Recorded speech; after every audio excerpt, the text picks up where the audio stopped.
brought me a jumbo, you guys. A jumbo what? Oh wait, you guys aren't from North Dakota. You don't know what a jumbo is.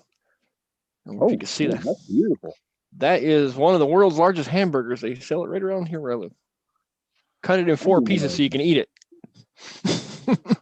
Damn it, now I'm hungry. Want a bite? I'll share. Yeah, fetch me a slice. So, to those of you who are just tuning in, this is PPG Adventure show number 25. And now here's the host of our show, the one, the only, the king of kiting, Nick Fazekas. Hello, all. Whoop. I get I'm on the wrong Yeah, screen hello, here Nick. again. Here we go. My screen went blank for a second. Don't have my normal multi-monitor set up here, so I was trying to get chat set up so I can look at it and everybody else. There you go. And of course, we're joined by who are you going to call? Prop Buster. Say hello, John. Hello, John. Sorry, I'm eating. And we're also joined by that guy from up there in the Great White North Wastelands of Yankee Land. With that Massachusetts, I think it is. Yep. Bob Garber. Hey, we earned that nickname. Yep. What, the wastelands? Or Or the Iceland? Massachusetts. Yeah. I think That's why California is trying to steal that title from you, from what I hear, though. Yeah. Yeah, the problem is California's taxing them, they're leaving. Massachusetts, they're trying to move in. Why? What was that 54% tax? Get away from tax California. Rate? Oh my God. There's no reason to tax that way. I'm sorry, I couldn't leave California from Massachusetts. I couldn't do it. You couldn't pay me to live in California. Well, that too, but I mean the weather. I'm speaking. I'm not the people are. I'm sure are fine. I'll tell you what. If you can pay all the taxes for me, and provide me with a nice house, and all that good stuff, and all I'd have to worry about working for is my food and my car and my car insurance and shit like that. Yeah, I'd love to live in California. Beautiful place. You want a piece of bread? Especially like Nevada County. Yeah, but the problem with California is it's either on fire or having mudslides. Both. Like, Oh, yeah, or both at the same time. Yeah. My flight instructor decided he wants a piece of bread too. Your flight instructor. Yeah. Hold on, he just landed on me. There we go. Yeah, I get it. If you're taking instructions from that bird brain, there's something wrong. He's pretty good flyer. Pretty good flyer, that fella. I bet he flies better than I do. He flies into windows probably all the time. Not very often. This guy's almost 30 years old, so he doesn't fly very often, but when I have food, he comes and visits me. Smart bird. Mm-hmm. Yeah, I've met a few paramotor pilots that are on par with birds IQ. Or when you fly, have food, they come visit you. Oh, that too. If a paramotor pilot doesn't fly to come visit you, there's something wrong. Mm-hmm. Generally, when we get together, we like to fly together. Absolutely. Except for John, he just couldn't get off the ground that day.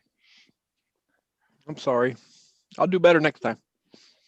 You better bring your damn trike, so in case you can't get off on foot, you can get on the trike and we can go up and I know I can get out with my trike. I finally flew the new wing, John. Refresh my memory of what wing that would be. It's the Nukion WRC. Okay. Is that made by Dudek? Yep. Cool. That's what the fancy guys fly. Oh, you've had that for what, a year now? No, I've only had this one since when did I get it? Labor Day weekend. Oh, okay. Got That's a not burdens bad. flying. I saw a lot of people on Facebook having fun down there in Florida here last weekend, I was there. rubbing it in. Actually, the day I flew the new wing, I was up with who was there? There's three of us up there playing around. I can't remember his name now. He goes under his thing on YouTube is Paratrucker. We were up there messing around, cutting it up. Paratrucker. I'm not familiar with that guy. Yeah, I met him. I met him at EFD, and he actually this time had his semi and his trailer with him, and decided to park it off the adjacent field from where we were taking off. So you can guess what happened to the trailer. It became the target of many foot drags. That would be interesting. In fact, I've got video of me doing a touch and go on the trailer. You have to do a Dell special up the side. Mm-hmm. It was had a lot of fun with that. And Keith was down there. In fact, the first day I flew the wing, Keith and I went on a nice long cross country. And he decided to come over and show me how good the wing was by instead of wingtip bumping me, he put about a foot or so of his wing over top of mine and slammed it down over top of it. Which wasn't too bad, except for the fact that he's on my left-hand side. I got my left hand on the toggle because that's the one I have my throttle in. My right brake was stowed, and I was holding my phone in my right hand, talking to my old lady at the time. And it was like, that's a little sketchy. Yeah, I looked. I see him coming to do it. I'm like, I know what he's going to do. I figured he's going to bump it real quick, so I wasn't really worried about it. Then I started thinking about like, I don't have the brake to pull away from him. Mm-hmm. I see him go up, he like hops up and drops it down right over top of it. And thing recovered good. It shook a little bit, but handled great. No collapse, no bad things happen. The worst thing that happened was, about an hour and a half later when I had a motor out and had to land in a peanut field that was just combined. They teach us in safety class for heavy equipment. If you have a few situations where you say, whew, that was close, eventually it's going to bite you in the ass. Oh, yeah. Yeah. Well, it was close was the landing in that field with the power lines and rough field and having to crosswind land it on the wing I've never landed before. I kind of wanted my first one to do a couple of practice landings in an airfield. Mm-hmm. Not be coming in with the motor out, tight area, trying to avoid trees.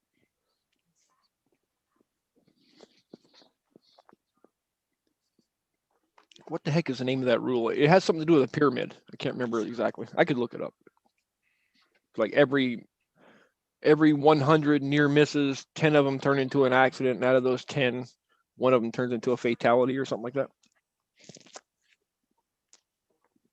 Somewhere in there, something like that. I had a few near misses at the fly-in.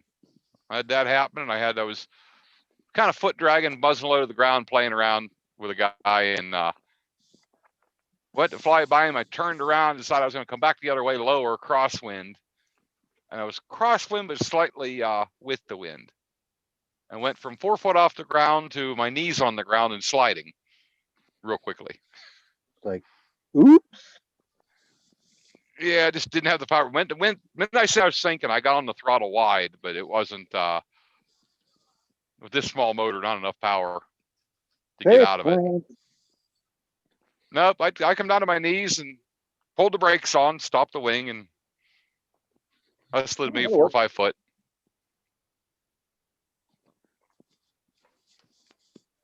Cool. Oh, sorry if I'm ignoring you guys. This is a good hamburger.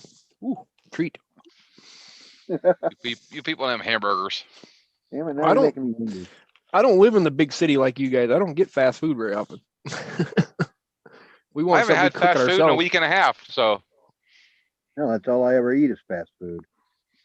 I've had for fast food, I've had SpaghettiOs out of the can. Doesn't get much faster than that. And have with the meatballs, though. Oh, I always get them with the meatballs. I don't eat them without meatballs. I eat the SpaghettiOs first and save the meatballs for last for like a treat. I don't know why. No, I had to eat I had to eat the meatballs first because they're sitting here in cans, and all the meatballs are on the top of the cans. The minute you pull the top, it's just like meatballs right there. Cool. Oh, That's why you shake it real good before you open it. the doctor said I'm I not done supposed to tried feed you that. anymore. I got yelled at for feeding my daughter's dog too much. Apparently it's obese. Okay, and what'd you say? Make it She's a little chubbers. make it go outside and walk. It'll lose weight. She'll freeze to death. She goes outside. She's a baby. It's that cold out there now. About 15 Dude, what do you degrees. think all that hair is there for? Insulation. But her's tiny. And loves grandpa when he's got food. Yeah, all dogs like you when you got food. Go play. I don't think I could live someplace that's 15 degrees in November. It's unusual to be this warm this time of year. That's warm. Oh boy. Yeah. It truly is. I mean, we've been dodging bullets left and right. We only got like a half-inch of snow right now. It's crazy. Yeah, half-inch of snow. No, I don't need no snow. I don't think the ice on the lakes is more than 5 or 10 inches thick yet. You know, that's a 4-letter word, right? Yeah, you have to hit the super chat now. You said the bad 4-letter word. Okay. Because you know the paramotor pilots, we don't want that. Oh. Someday when I get good enough winter gear, I'm flying in the winter. I want to go foot drag the entire length of a lake or something. I want to see the video. I'd love to make that video. I'll watch it while sitting next to the fire with the extra heat on. I think if a guy were to rig up like a heated snowmobile suit and figure out some way to power it off the paramotor, it's doable. I think. I think you'd have to buy, what is that? There's two of them that have power sources in them. I know one of them that has one. Yeah, Nirvana. There's one other one. I'm trying to think the other one had a alternator system on it. No, my Mini 2 has a lighting coil and it charges a battery, but I don't know how powerful it is. Probably not enough for a heated suit. No, I doubt it. Yeah, with a Trico, you could put a LiFo battery on there and you could have a heated suit that way. Yeah. Or I could just put an alternator on it. Yeah.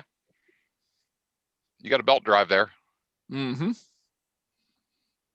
So you remember, when you're generating power, you're taking up power off your prop. Feeling your throttle response too. Just hit a switch to disconnect the power to the alternator. Free spool it. Well, you can turn the alternator on and off, just cut the field on it. Yeah, just hit a switch. Done. That would be kind of easy to do. Mm-hmm. You could even have a battery monitor and only turn it on when your battery's getting low. Charge it up a little while and flip it back off again. If you really wanted to be fancy. It's a little turbine generator mounted on your hoop. There you go. Bunch of little windmills all around it. You never know with me. I'm crazy like that. I'll build something. But then, you know, if I put an alternator on it, of course I'd have to switch it over, fuel inject it, just because I could. Next thing you know, you're going to put half an LS motor on there. Only a half? I'm telling you, if we didn't have weight restrictions, I'd have something pretty massive on there already. I bet you. If we didn't have weight restrictions and I had to build a trike, I can guarantee there'd be no prop involved. And I have motors that can do that, sitting around in the garage. Yeah. I hate those weight and fuel restrictions. Fuel, I don't understand. I really don't. Weight, I can. But I understand the fuel thing. Why do they limit our fuel? So when you crash into something, you don't have a major fireball. Okay, I'll buy that one. You know, you go splatting against someone's house with 5 gallons of gas, you might cause a little fire. You can put out with a fire extinguisher.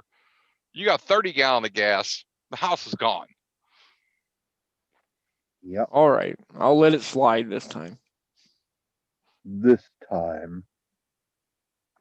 Or if you Yeah, land I like know. I did the other day and have an accident, there's But, no you know- gas, there's no fire.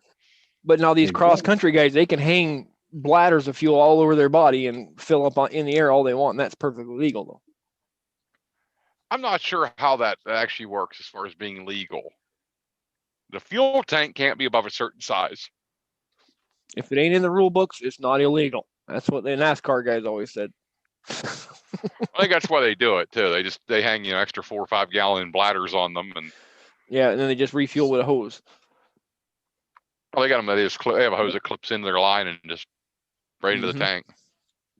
Oh, the ultralight guys do that too. They don't use fuel bladders, but they use a fuel tank that they bring into the aircraft, and then they just pump it over. Yeah. It's Yeah, but interesting. I just wonder I if you mean- actually had an accident like that on an ultralight, and you had 2 or 3 5-gallon cans of gas with you, what they'd do. Yeah. Chances are, if you had that accident, you wouldn't be around to talk about it. So I don't know. I really don't know. I'm just a dumb grade checker. I don't know. Hey, that still works. What? When I work construction, my job originally was called a grade checker, and I always just called myself just a dumb grade checker. And now I'm a teacher, so I'm still a dumb grade checker. Well, you can't be that dumb, or you won't be teaching at a university. There's a story behind it, but I don't think you want me to go into it. It involves me beating somebody up, so. Namely, my boss. Like that. Well, Come on. He was my boss at the time, I guess. Not very long after that, though. Gee, I wonder what. So what caused you to get violent with your boss? Namely, him calling me a dumb grade checker. Oh, geez. He was drunk and passed out all morning looking for me, and I was armpit deep working on a big diesel engine when he finally found me, and he said, "Where in the hell have you been? Been calling you on the radio." And I said, "Well, I didn't have any stakes or any grays to shoot, so I thought I would help the mechanics, keep myself busy." And he looked up at me. I was on top of the scraper, and he yelled, "I don't fucking pay you to think you're just a dumb grade checker." And that was the last thing he said to me.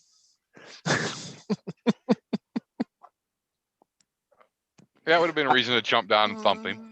Yeah, I was all the talking I needed. I was done talking. I was already tired and hot and sweaty, and I didn't need that. Nobody needs that. If he'd have caught me sleeping under a tree or in a pipe or something, yeah, you could yell at me. But I was working when he found me. And I got upset about it. I was a young guy back then, though. Hot-headed. Mm-hmm. I'm much calmer now.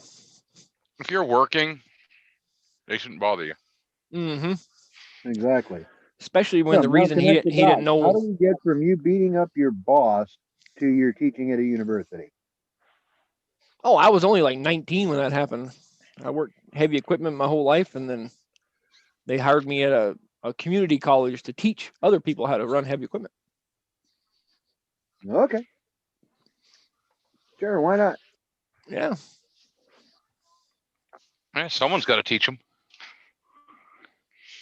I had like Preferably somebody who knows what they're doing. I had almost 30 years in the field. Started when I was pretty young. Cool. Sometimes I miss just the work. It's really hard being a teacher. Really hard. Ooh. Really hard telling the kids what to do all day long. I don't think you pay me enough. It's hard to explain. It really is. I mean, in some ways, it's a way easier job, but in other ways, it's more stressful than anything else. Especially when you've been I think if I had to living teach your kids, whole life living out of a suitcase, you know. Yeah, that sucks. Oh, you should get into HVAC I don't then. even have I don't even have a suitcase. Yeah, you do. It's called the truck you're in. Yeah. I know how truckers store shit.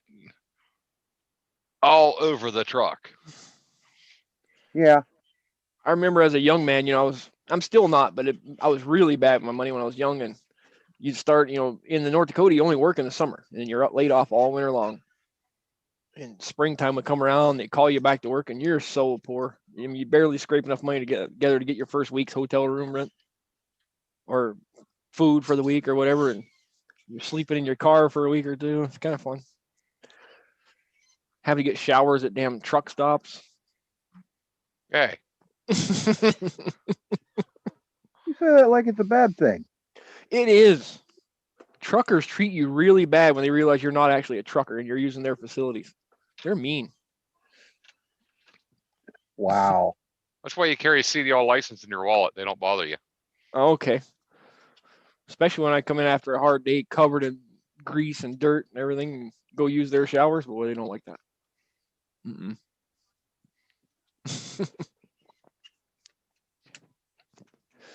Told one guy once, I said, hey, man, look at me. I need a shower way more than you do. But that's life. Nah, for the most part, truckers are good. We used to work with a lot of them on the roads. They deliver all the gravel and stuff. I remember my old boss said, truckers, they're like refrigerators, he told me. You shut the door and the light just goes right out, he said. I believe it. But he was a trucker himself, so he liked joking about it.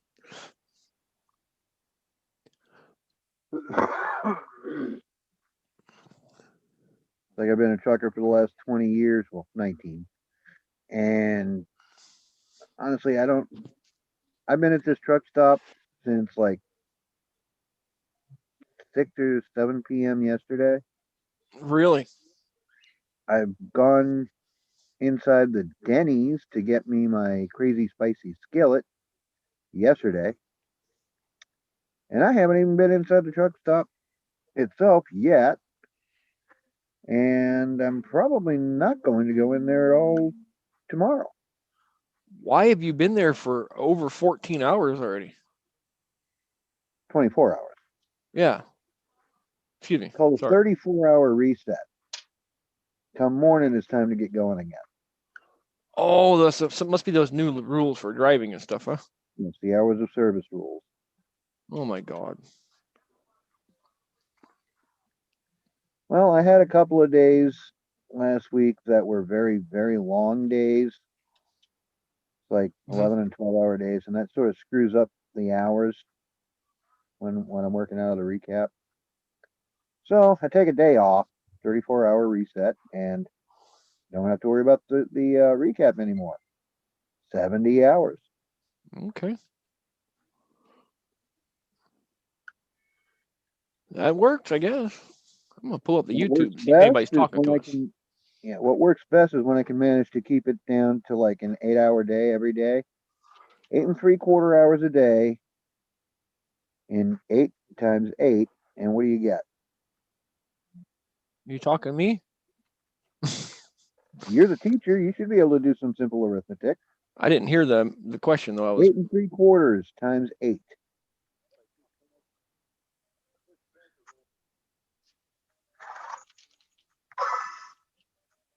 I lost them. Okay, let's try it one more time. 34. 34. Whatever the answer was. No, 70. Yeah, 70.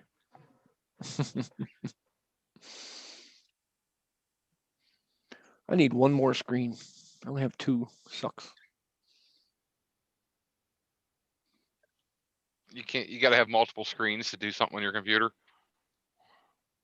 Doesn't everybody? My new desk is too small for multiples.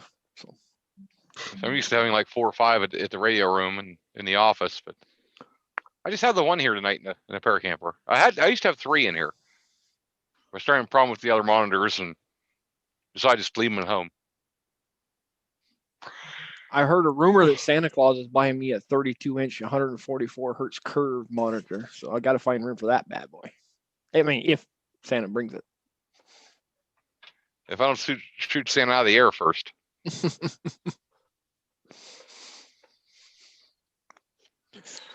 You'll just fly up next to him and tip touch him.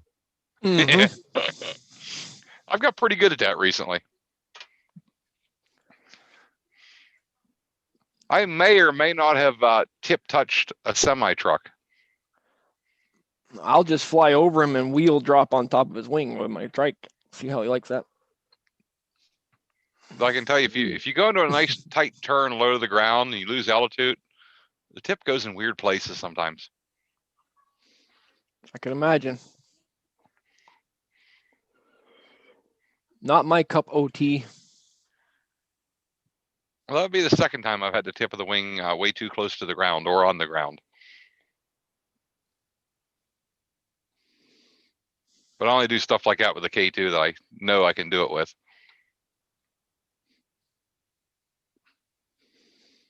I need a different background. I always thought that was kind of neat when I saw those guys just barely drag that wing on the ground while they're doing those really tight circles, just going around and around and around.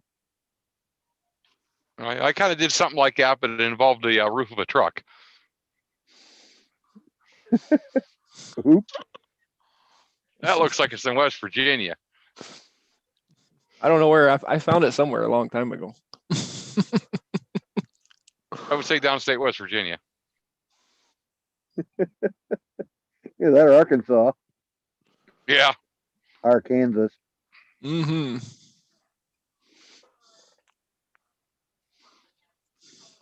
Interants. Yep. Yep. Good like old that. days. Me too. I like it. Yeah, you probably made one and put it in one of your job sites, I bet. I would. I just got tasked the other day. I have to build a half-mile drag or a quarter-mile drag strip next summer. This should be fun. Are you hiring for equipment operators? They work for free for me. Work for free? Yeah, I use my students. Students. Oh. Yeah, gotta have projects for them. Old. If you had some old antique equipment or old cable drive stuff, I'd come up and run it. I know where there's some. Believe it or not. Especially if it has a hit or miss motor. Or a pony motor on the side to get her going. Yeah, a pony motor on a D8 Cat, old cable style system. I'll run it.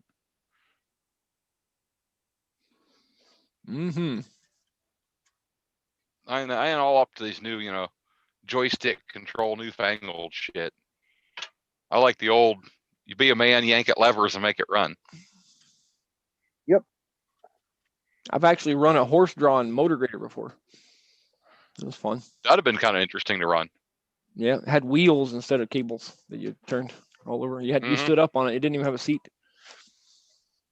I've actually been around a few, and we have some at the. Yeah, it was just for show. It wasn't for actually working with. But I had fun playing with it. It was cool.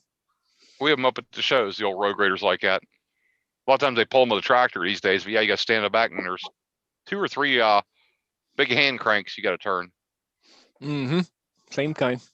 And then the guy had one of the original Caterpillar tractors, the little tiny ones. And he would hook to the front of it and pull it around at the shows. It was fun.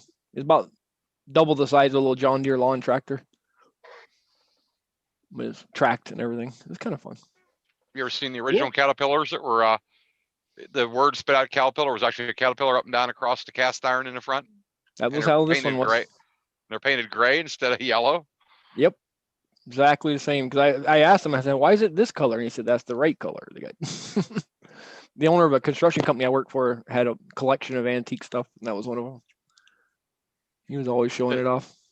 The neat ones that had the flywheel with the holes in it. You'd stick the pipe in there and pull it over by hand. Cool. I don't know how this one started. I didn't get to run the Caterpillar part. I had to run the motor grader. We did it in a parade. He had rubber bands that went around the track so we could pull it on the road. Oh, neat. Yep.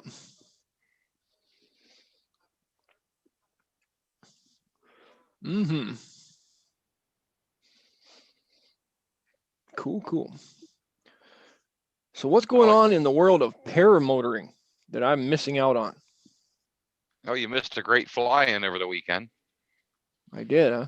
I saw Mr. Edwards was there. If he happens to catch this, hey, how's it going? Yeah, he was there flying. You should have come down, John. They had trikes there. I believe you. We had a bunch of them wheeled monsters up there bothering us. Bothering you now. Yeah. Mm-hmm. Sky's not big enough for the two of us, he says. The damn trikes take up too much room on the runway. Sorry. Y'all got to lay out, push your machine over there. And you take half the runway to get off the ground. You shoot touch and goes, you're in and out of there, big long passes. Okay, now, if you're gonna chew on, no. She wants to chew on the microphone. Us, foot launch guys can come in there and shoot a touch and go and get out of the way. Yep. Let go.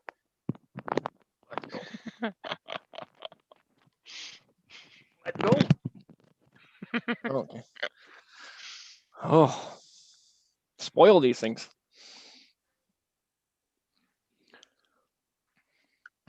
Mm-hmm. You guys want to buy a bird? Cheap? Nope. Not enough there to eat. I don't know why. My daughter buys the birds and I end up with them. I don't know how that works. Problem is, those birds cost as much as a paramotor. Yeah. This one here costs a pile. It's only a few months old. She's in her terrible twos right now, though. They're really mean when they're this age. They don't know how hard. They don't know what their beak can do, and they just constantly bite everything. Trying to eat my wedding ring right now.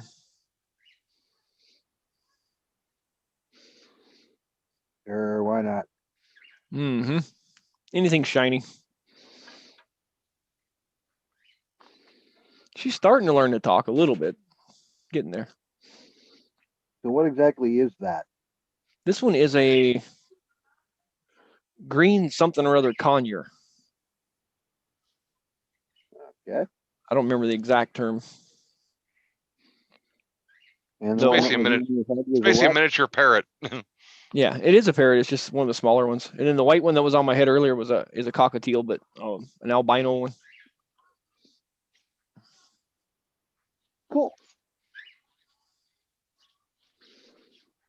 Unless you need a truck with you, Bob. A bird. Mm-hmm. Nah, I'd rather have my kittens back. Take them up flying. Yeah, kittens and birds don't go well together right here. At least not for very long. Nope. Depends on the size of the bird. Yeah, I guess so. And how mean that bird is. Yeah, this one here is pretty mean. I don't know if you can see her biting the shit out of me. Mm-hmm. Get a big military macaw, and I guarantee it'll take a cat out in a heartbeat. Mm-hmm. Teach that cat. Hey, don't bleep with me. Not a good idea.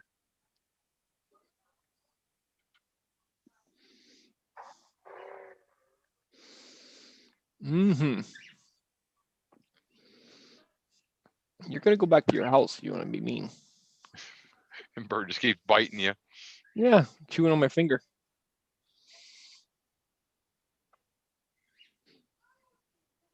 Ow. Little S word. Bleep. Mm-hmm. So we gotta get It really is No, okay you- to say bleep in this channel. You know that, right? Oh, okay. You're supposed to you ignore need them to when they start bite flying you. now, Bob. Do what? We Say need to get again? you flying now. I said we need to get you Yeah. flying now. I'll concur in that assessment. You're the only one on here that hasn't flown yet. Hey, I tried. I'd help you with some instruction, Bob, but I'm probably not the best guy to learn from. Unless you want to know the art of the crash, I can teach you that.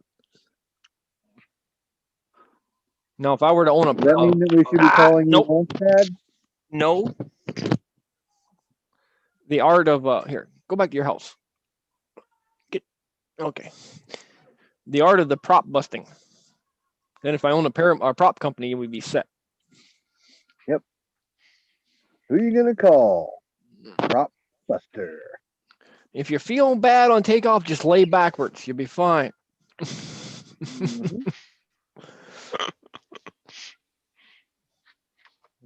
It goes back to the thing. Don't sit down.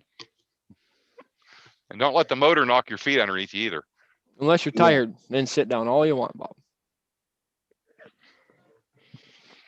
Or get a trike and then sit down all the time.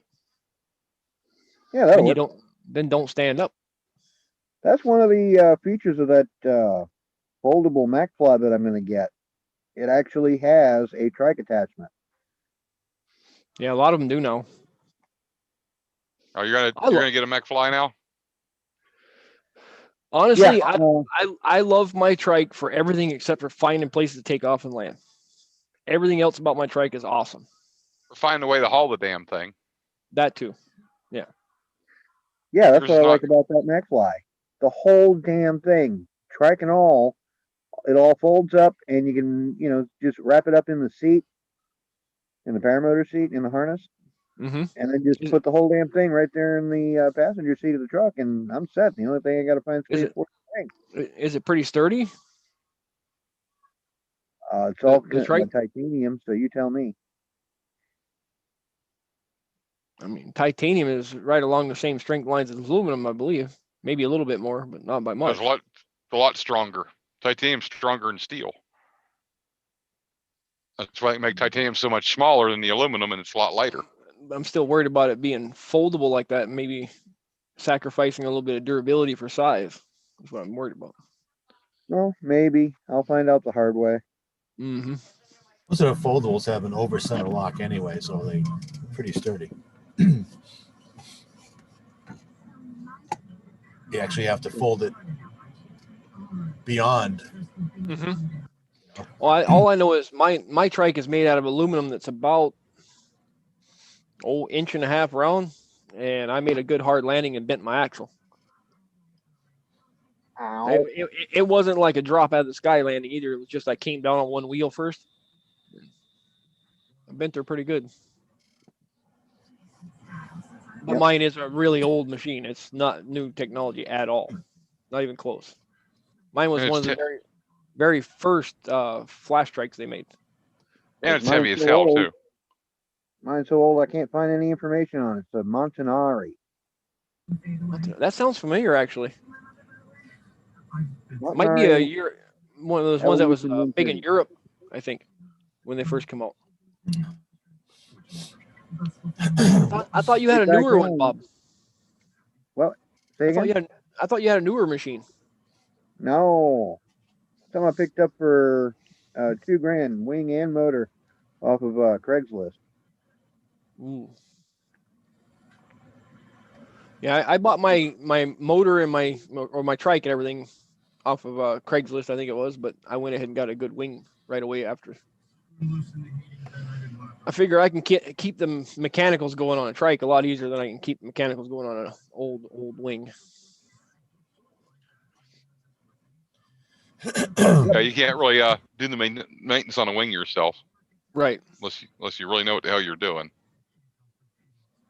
Yeah, I did keep the wing that came with the deal, but I cut it up and used it for projects and stuff. Kept all the lines and stuff, but I didn't want anybody else to even have it. It was too old. I could just grab it and rip it with my bare hands. It was so old. Well, mine's pretty darn strong.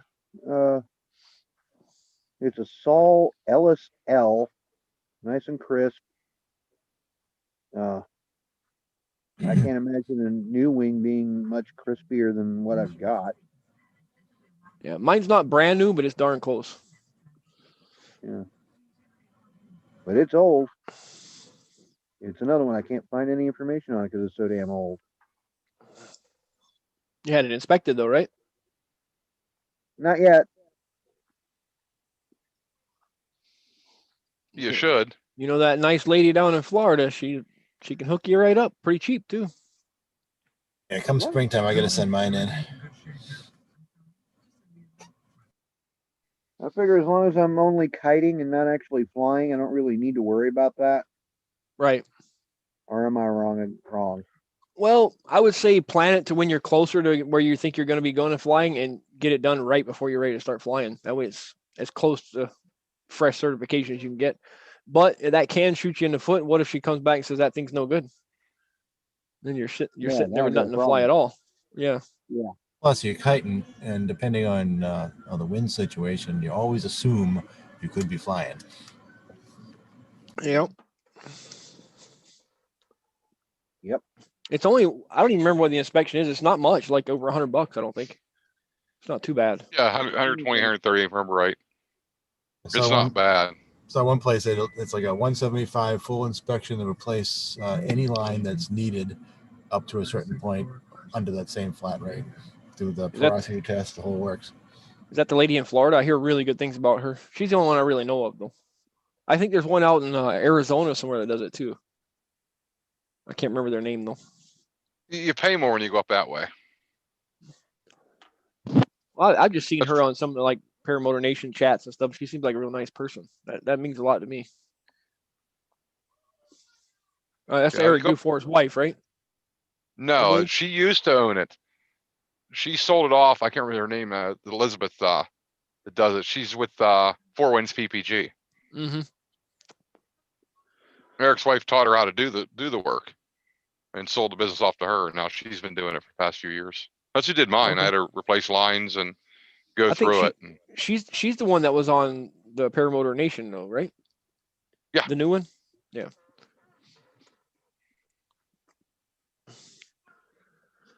Did you guys know that Eric Dufour is like a couple inches above being a midget? I never realized how small that guy is. Holy cow. Tiny little fella. Huh. Okay. I don't know if midget's a proper term, but tiny person. Vertically challenged. I've never met him in real life, but I saw him in one of his latest videos. He was standing next to a Chevy truck, and he was like barely above the hood. I was like, man, either that truck is really big or he's a small fella. Yep.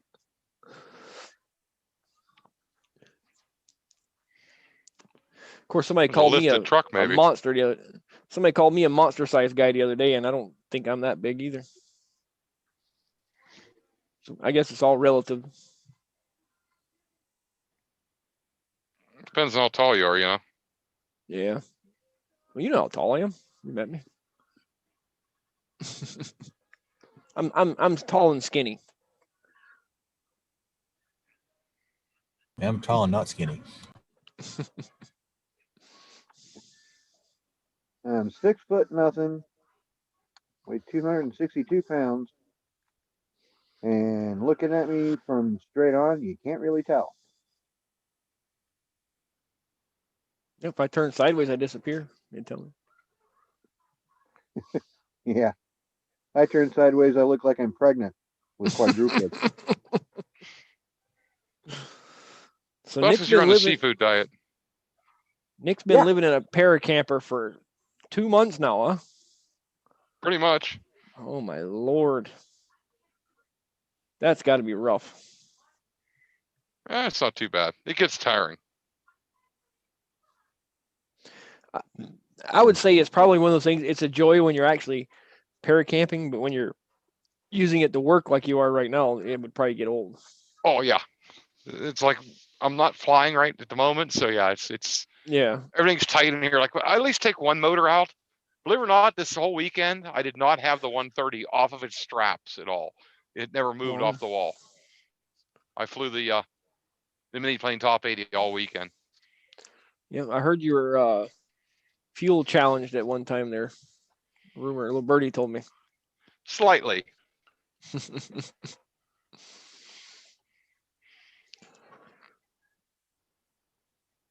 the acceptable reason for an engine out. thing is, the second engine out on that same motor. First one was because the head gasket let loose. And how much does it cost to repair that? It was $1.35 for the rubber O-ring I needed at the hardware store. Oh, okay. That's not bad. Yeah, there's not much to the head gaskets on these things nowadays. Well, I bought 2 of them for that price. I got a spare one yeah. sitting here in the toolbox marked. It'd be good to have. Like, I'm crazy enough. I probably would have bought 5. It has a rubber head gasket. That's nuts. It's a rubber O-ring they use for the head gasket. Like a Vitron, I think the material they use. Yeah, Viton. Yeah. I call it Viton. It's just black rubber, all it is. It's almost like a standard rubber O-ring. I went to the, Yeah. it was a regular hardware store in town in Kansas. We went in there. I says, I need an O-ring to fit this. And he goes back a bunch of drawer O-rings. We're sitting there pulling them out, finding one that fit. And I got 2 of them. They were like 80 or 90 cents a piece. I'm like, okay.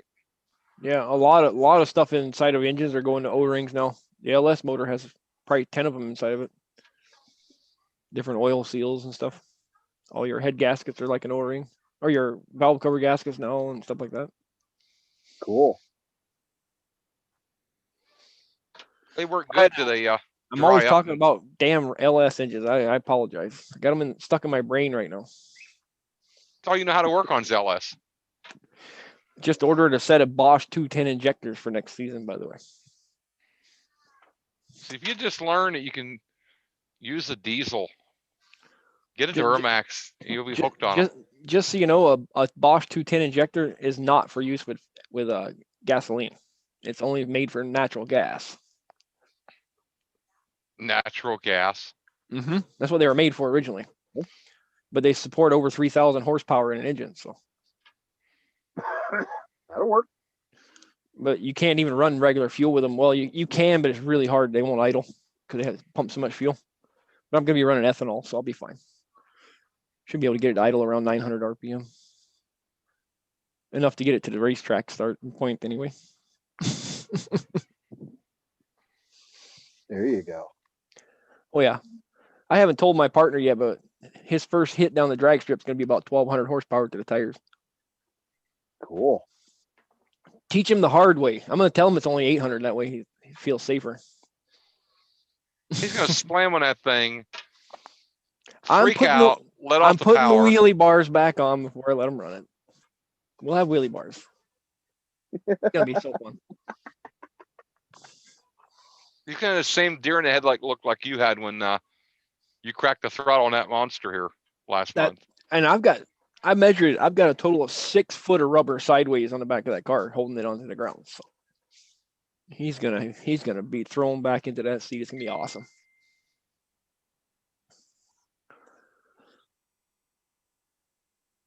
If he's sane, he'll be like, "Oh shit," and back off of it. Me, I'd be like, we'll find out.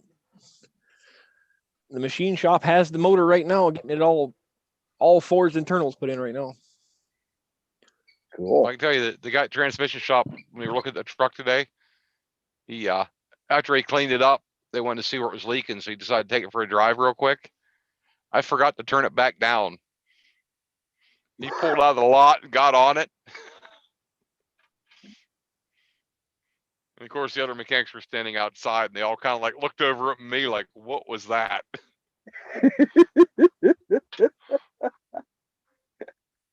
Outstanding. Yeah, he come back. He says, "Your truck's got a little power, doesn't it?" And I'm like, "Yeah." A little bit. And now they know why the transfer case got ripped out of it. Well, I'll tell you, he pulled out, and you heard him get on it, and then you heard him really tromp on it, and you hear the turbo come up about 2 seconds later, and the back tire starts spinning. I actually drove a truck like that. An old guy pulled it in my shop back when I used to have a repair shop. I took it for a ride, and I damn near lost it on that sucker. I wouldn't think this old 70, 80-year-old guy would have a motor like that in his truck, but he did. He was just giggling when I got back. The bird or is the dog chewing on the chew toy? That would be my bird. I'm sorry. I keep putting it on. Sounds like a dog chewing on one of those squeaky toys. He gets like that every night. I don't know what he's singing to. Looking at his reflection when he does it.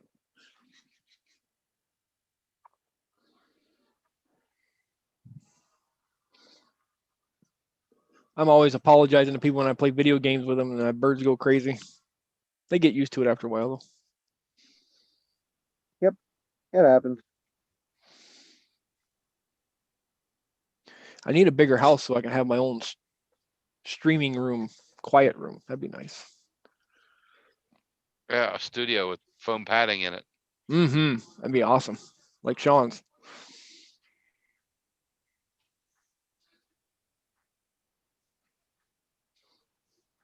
Yeah, well, I guess Uncle Bob has a studio with foam padding all around him. Yeah. I even say I live in a rubber room. And it's got a lot of rubber under it. I know that. You have an Yeah. APU? You have your APU running, Bob? No, it don't work. Oh boy. Got it fixed last Friday. Saturday. Not working. So you got to start your truck up every so often, or? Yeah. Oof. Yeah, he'll be lazy. He'll start it up and leave it run all night. You have to swing by my place. I'll fix that sucker for you.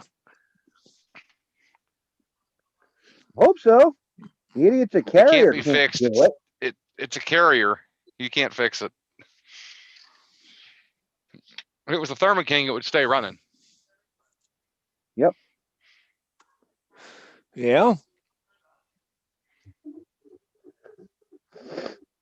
Like I told him, you offered to trade that carrier out for the Thermo King, and they're like, no, I can't do that. Against company policy. I'm like, yeah, whatever. The company's policy yet to keep a piece of shit bolted on the truck, even though it don't run. They think they're Yep. saving money that way.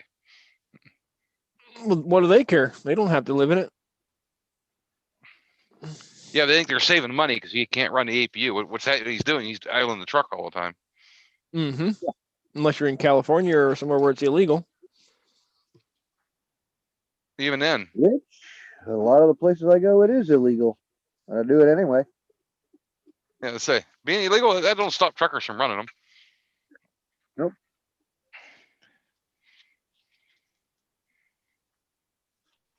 I'd rather hear the freaking main engine run half the time than the APU. Some of the APUs are just god awful noisy. Yeah. Yeah, this one's downright obnoxious. Yeah, some of them aren't bad, but there's some that just like, oh my god, the noise they make is like, really? I like those little Chinese diesel heaters. They're not too bad, but they don't provide power. That's the problem with them. Yeah, they're no good if you want power. Yep. They're great if you want heat. They'll bake you out of the truck. You mean like the? They're definitely not going to make any. You mean They like make the it- Webasto and the S-Bar? Yeah, they just make it. They make a Chinese knockoff version you can get on eBay for like $100. Same exact heater, just Chinese version. Don't tell Bob that. He'll be buying them. He could. They even sell them in a mobile case that you could just set it up and run the hose outside, and you can take it out of your truck when you aren't using it. I might just do that. I have one in my camper. That sucker keeps my big camper 80 degrees all day if I want it. Yeah, that's why I like the Webasto and the S-Bar. You just set the temperature where you like it, and it'll got a thermostat. It turns on and off as needed. Well, like the Chinese one, it goes to high and low. It will not shut off once you turn it on. It'll just sit there and go to a low idle. And if it's not cold enough to keep it running good, it'll just get hotter and hotter and hotter unless you manually shut it off. That's the downside of it. That could be problematic. Yeah, it goes down to a low idle though. But even in my camper, if it's not cold enough, it'll get just so hot in there you can't stand it after a while. But when it's 30 or 40 below, it works perfect. I'm sure it does. In one of those little, I think it's a 15-liter tank that comes standard with them. Even at just normal, they run at least 4 days on 15 liters. That's never shutting it off. Cool. It's like, well, less than 4 gallons. Yeah, it's only like 2 gallons.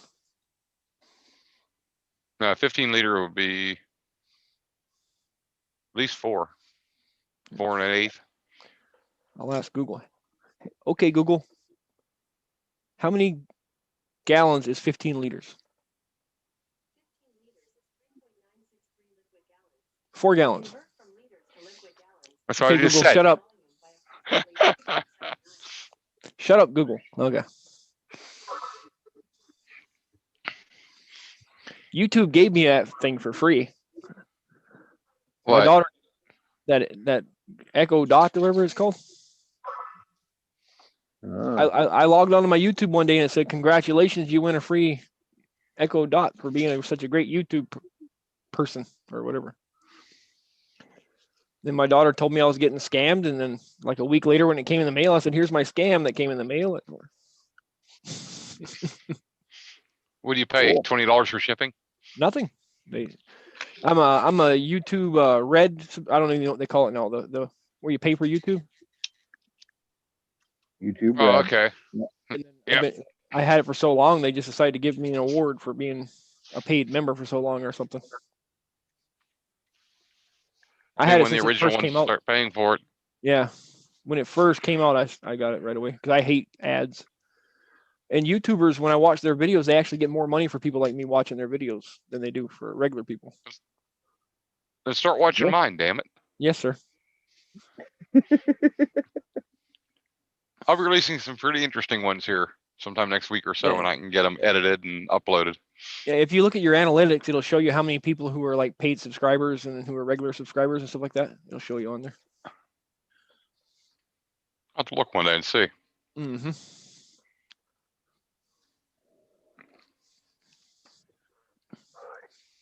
Yeah, when I like forget to log into my YouTube, or if I'm traveling and I turn on YouTube, I can't believe it when I see the ads. It just freaks me out. Like, oh my God, there's ads. I never see them on mine. And I've never seen YouTube without ads, except for when I cheat and use NewPipe. Yeah, or an ad blocker. Yeah, but ad blockers, the streamers get no monetization for that.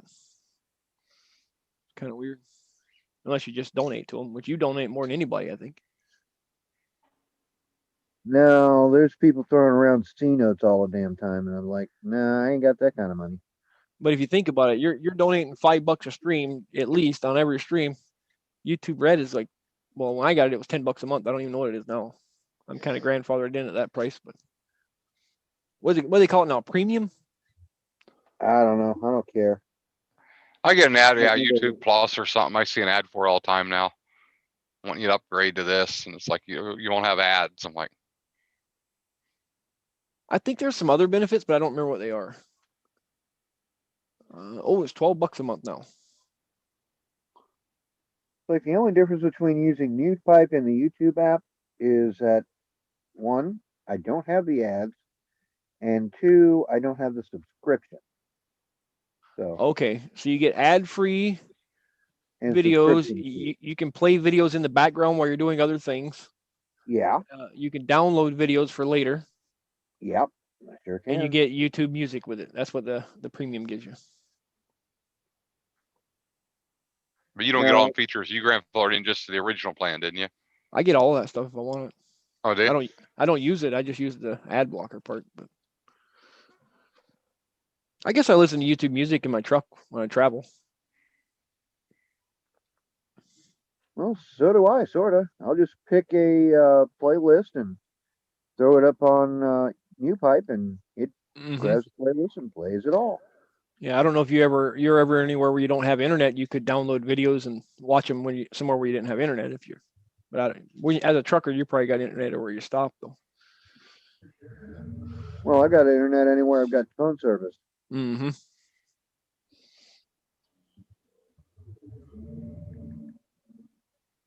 There it goes. So Bob Garber, you been flying lately? Nope, and too cold or too windy or too wet or all of the above. Plus, Dang I've been last week or so with quarantine, but my son got exposed, so waiting for his test to come back, and we scheduled to get tested on Wednesday. Yeah, the guy I always built race cars with, his son got it and his girlfriend, and he lives with my buddy. So by proxy, I'm kind of been exposed a little bit. I haven't had any symptoms or anything though. And then 5 of my students got it. Just everywhere around here. Right here where I'm living is like the hot spot for the United States right now. I can't see how there's nobody living there. Don't know. You guys are out in a freaking barren wasteland that no one wants to live in. It's all freaking. We like getting together to drink, man. Leave us alone. But how can you gonna be the hot spot of the U.S.? I mean, there's. Have you seen the news per where they're square talking about it? mile. Yeah, it doesn't make sense. I mean, look at the amount of people that are per square mile is nothing. Yeah. Yeah, it's weird. I don't understand it either. We're dropping back down now, though. We just hit that really high spot there a week or 2 ago. Miles and miles and miles of miles and miles and miles and miles. You ever drove through North Dakota, Bob? That's the only state I haven't been to yet. I looked on the map and just realized there's like nothing there. That's Nothing why but- it's the only state I haven't been to yet. Nothing but Nobody freedom can and visit elbow freedom. room. And cold. America.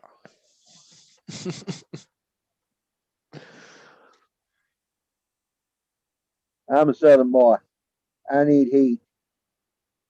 It gets nice in the summer here. Yeah, upper 60s.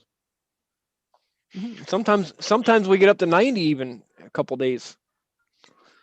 That's a heat wave, boy. We're almost dead there.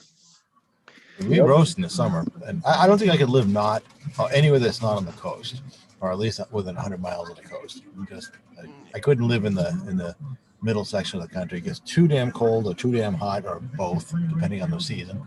Yeah, I was reading a while back when they had this Arctic blast that came down from where we're up north and hit all the way down to Texas, and they were saying, all schools in Texas are canceled. Don't leave your house. Dangerous to be outside. And North Dakotans, put on your heavy coat today. That's about how it is for us. That's like it around here. I mean, we don't get very cold, but it always cracks me up. Some of our friends that go down south or live down south, and they're talking. They got a quarter inch of snow and everything's closed. It's like, don't even slow down for that. Don't even slow down until it's like 8 inches going. And I'd like to say hey to Mr. Casper in the chat. I missed it earlier. Just so he's from Minnesota, he understands the cold, or he lives there anyway.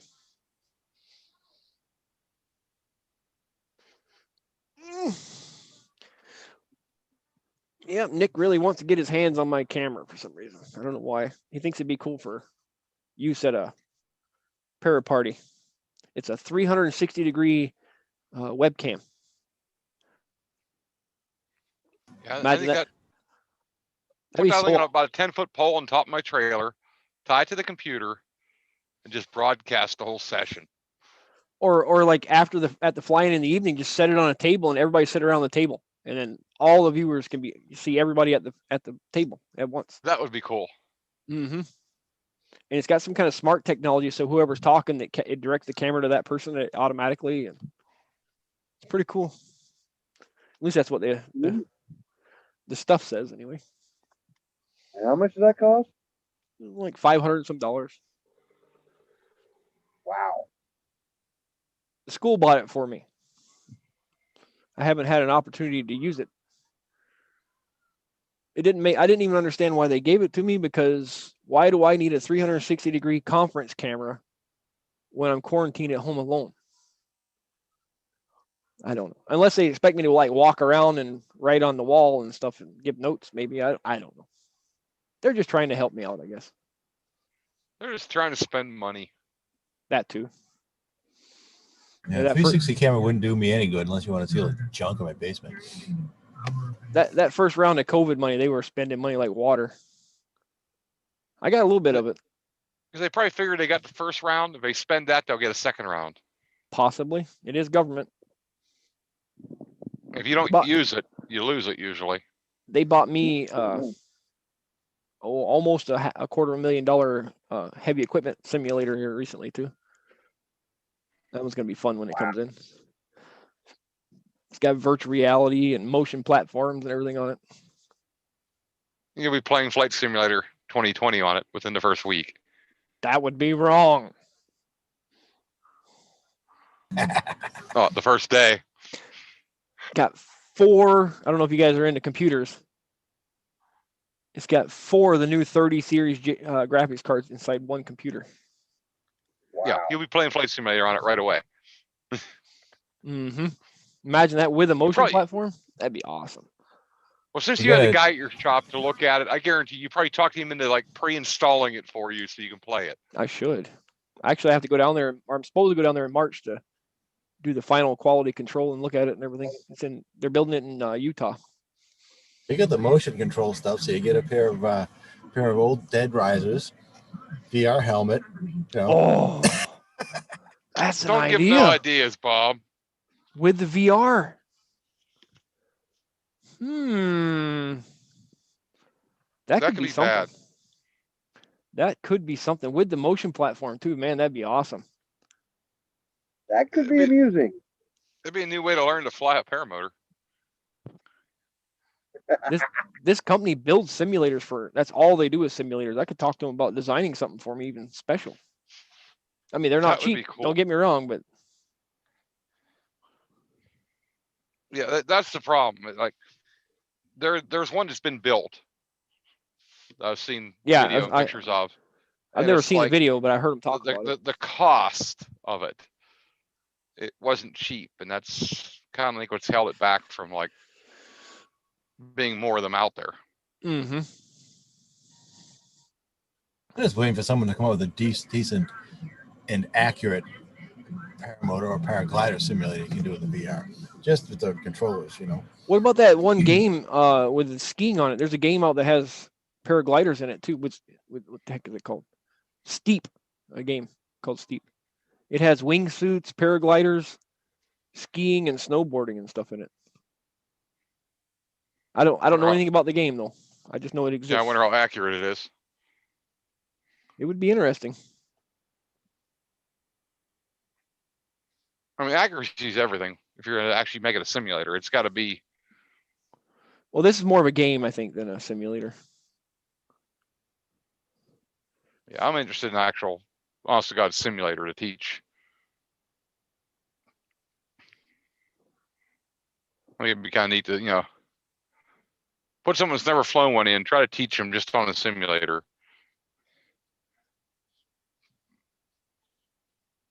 I mean, missing a lot of the seat of the pants, but still, you get technique.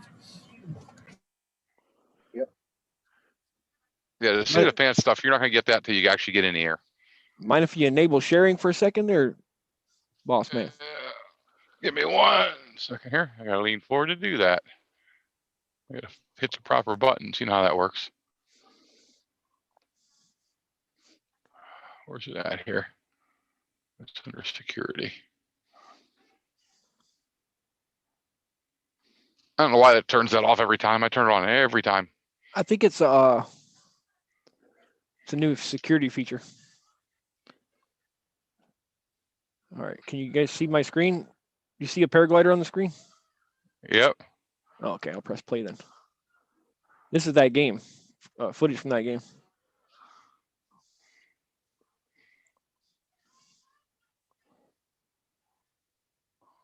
So it's not really a simulator, but they're trying at least.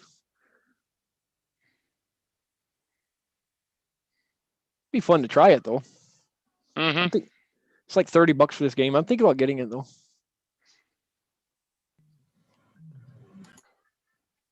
I You got the don't. chase cam going on. Yeah, I don't care about the skiing part, but I wouldn't mind doing the paragliding.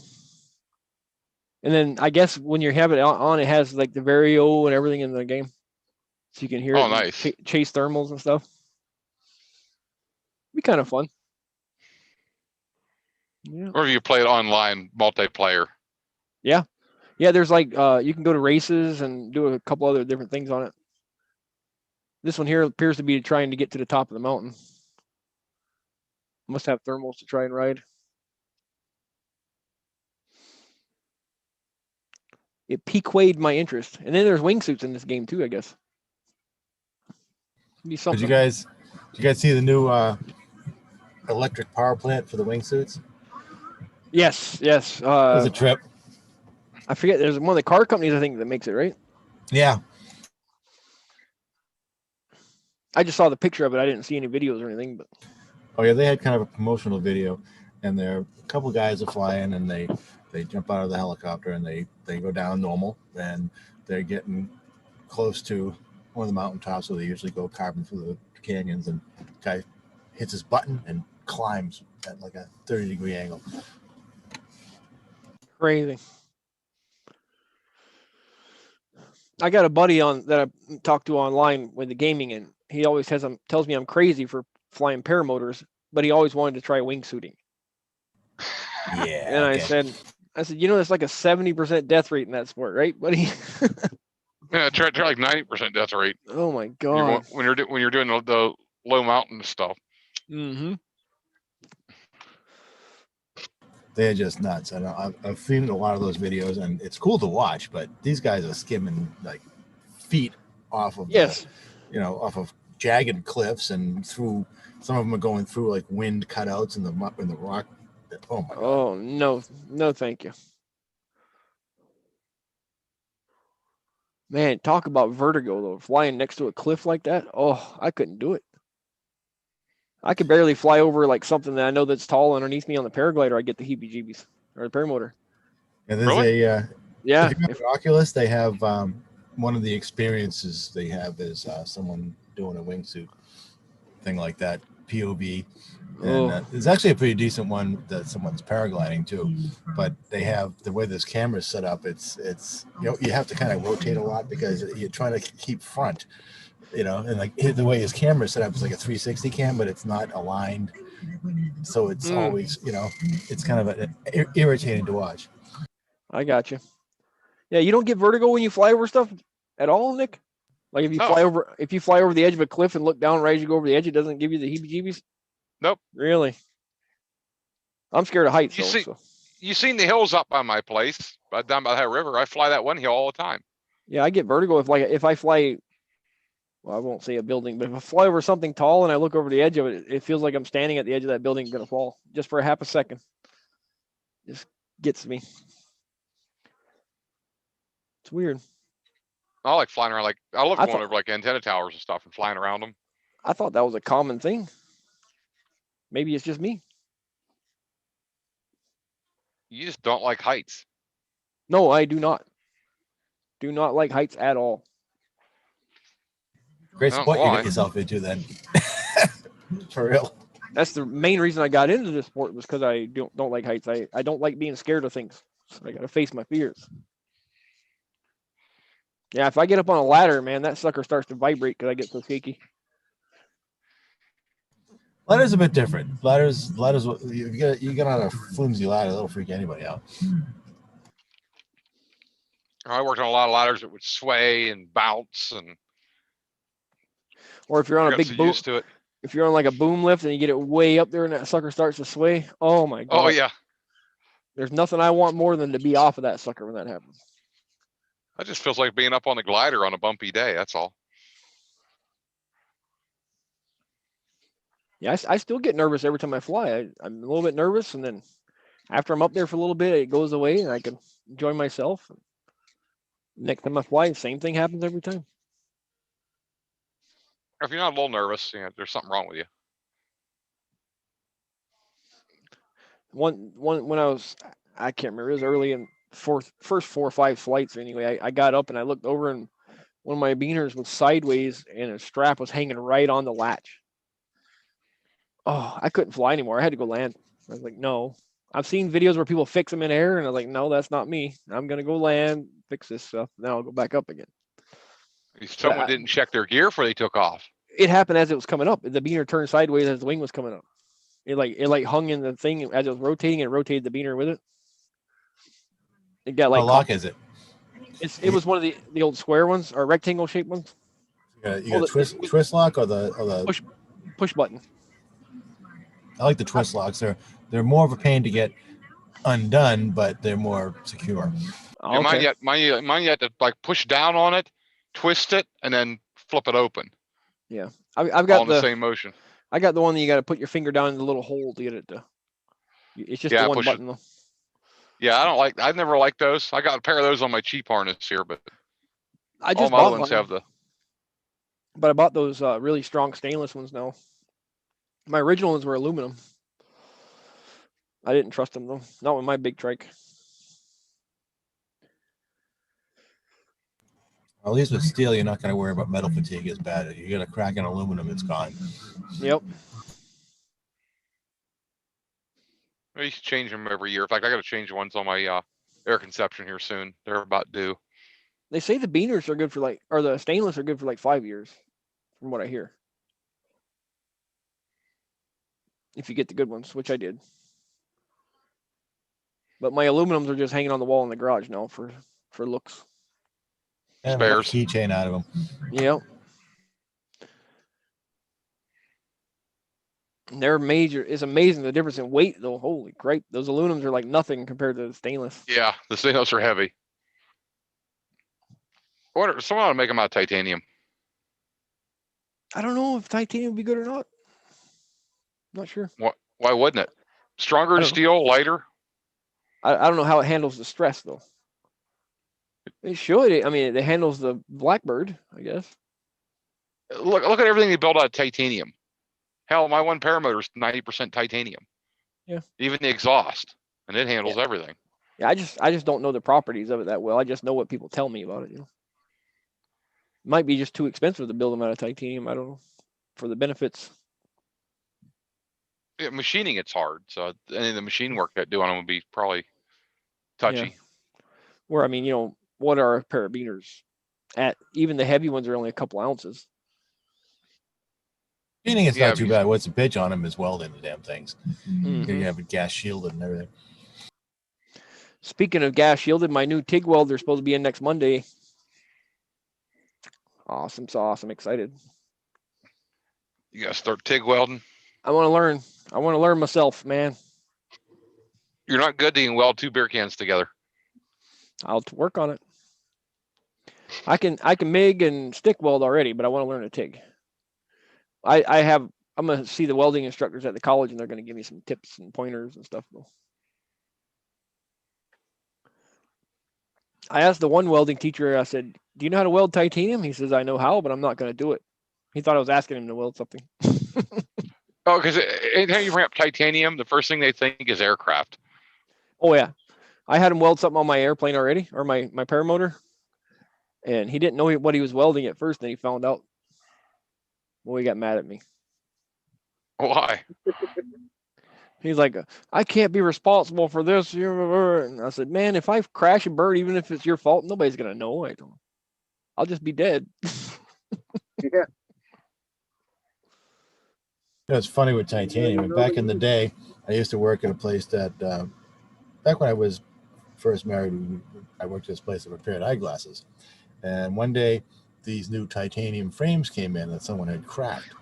So, okay, well, how hard can it be? So if we fire up the torch, we had these little hydrogen flame torches. And, it works great for absolutely everything else. Hit that thing, gets up to temperature, where it looks like it's going to start to flow, and it starts sparking like a freaking sparkler. Oops. Why you need the gas shield on it?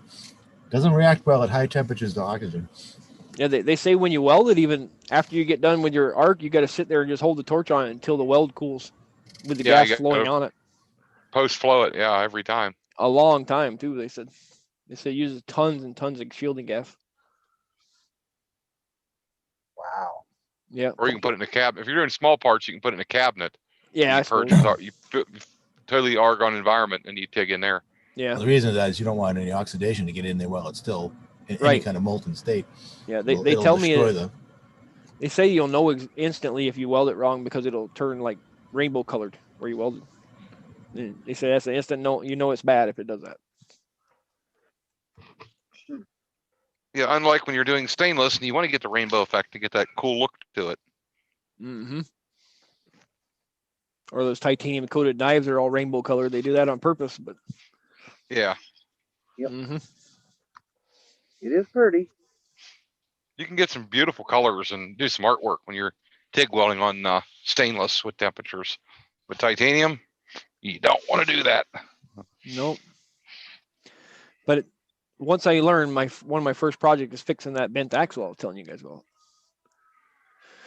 But I think I'm going to go all out. The original piece that broke was about maybe a foot long rectangle shaped aluminum tubing that bent.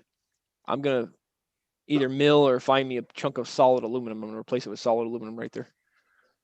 I don't mind a little bit extra weight on my trike. Just Should go be to a lot. heavier wall tubing. I mean, it's only like not even an inch thick originally. So what's the harm in just going solid? It's only a foot by an inch, maybe a pound of aluminum. Remember, I mean, every Still, you pound don't you want to carry. destroy your flex, though. You The want a thing little is, bit of flex. I'm not carrying it though. I'm riding on wheels, remember? Your wing is carrying the weight. Yeah, but this part has known to fail already. Why not beef it up a little bit? If you can beef it up, you can go the heavier wall tubing. You'll still get the flex you need.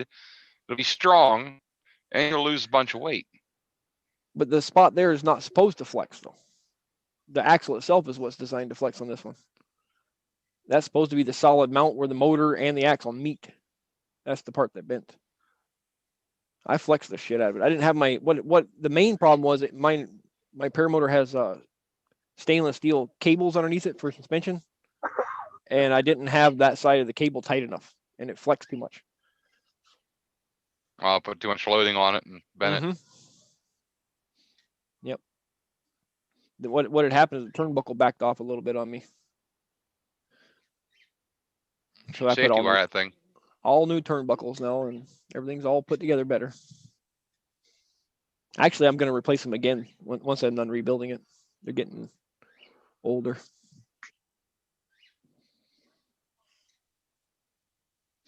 Then I'm going to add some saddlebags,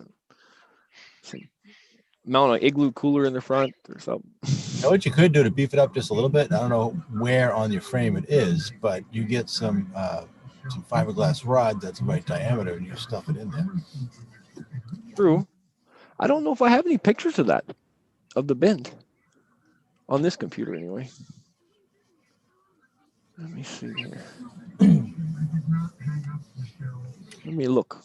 Well, fiberglass will increase the structural strength and it won't affect the springiness of it too much, if at all, and it won't add much weight at all. Okay.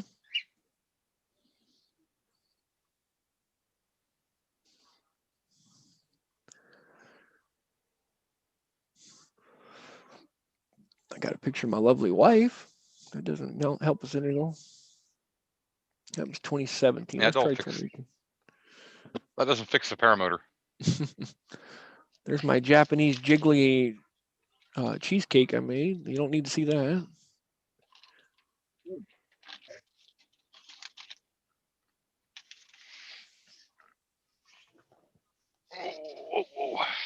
Why do they got to make things so hard to see pictures nowadays on a computer? They're everywhere. I don't even know what half these videos are. No, that's not it. I have that problem all the time on mine. I go look for something on the computer and I can't find it. My thing is there's too much stuff on the computer. And too many computers that have stuff on them.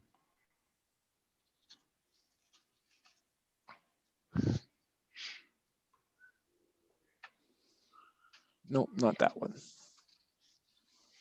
Getting closer. I'm getting closer. It's there somewhere. Mm-hmm. There's a video of nothing. It's always good to have a. Had the lens cap on, I suppose. Yeah, I don't have like hardly any of my flights or anything on my computer. Oh, you don't record every flight? I do. I don't upload them to YouTube. What are you afraid of? You guys will laugh at me or something. Tell me I'm doing it wrong. We're just trying to keep you safe. I have a video of my hologram projector I made. That could be amusing. It was just a simple little hologram thing. I mean, I built it for fun. Doesn't everybody do stuff like that for fun? Sometimes.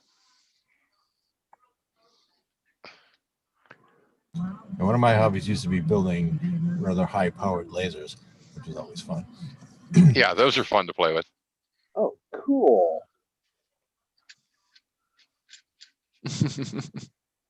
I was bored. I need one of those. All it is some sheets of Lexan glued together in like an upside down pyramid, and then you make a special video that you set on either a tablet PC or a phone, and it projects it off of that tablet up through it and creates a 3D hologram. Cool. Mm-hmm.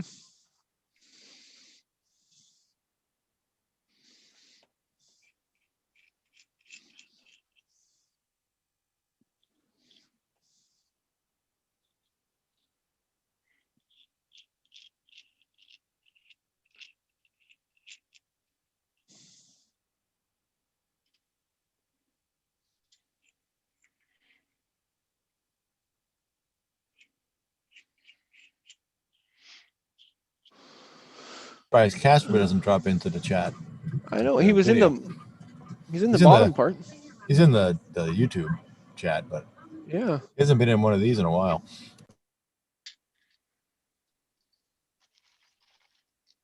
Go ahead and drop the info just in case he doesn't have it.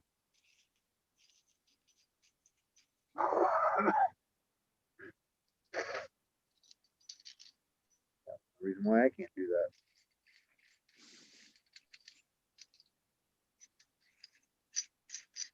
Oh, that's cool. I forgot I even had this.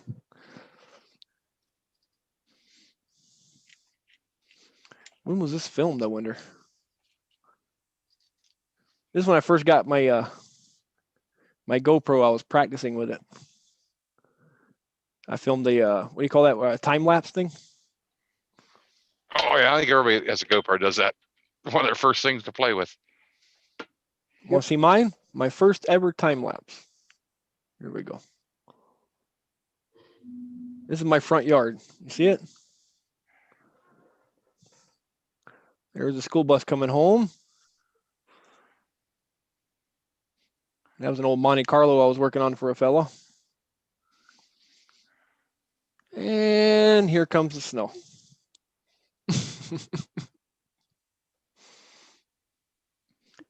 Welcome to North Dakota.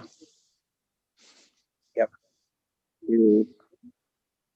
Yeah, we don't get anything near that until January, February. That was in November, I think, that time. It was the first blizzard of the year, anyway. Around here, November is hit or miss. Sometimes it'll be 60, 65. The next day it'll be like 35.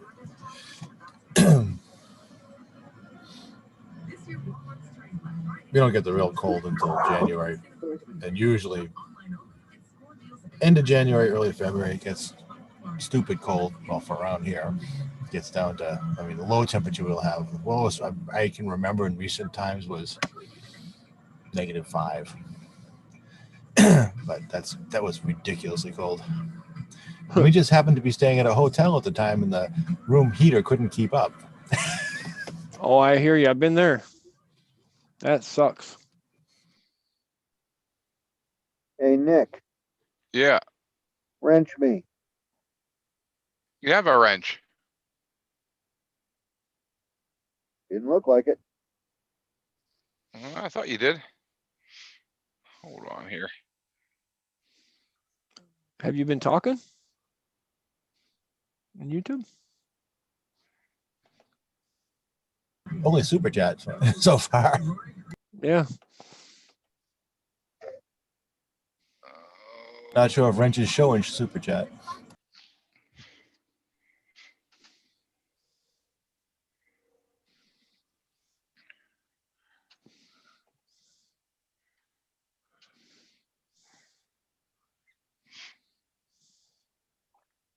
Nope, no wrench.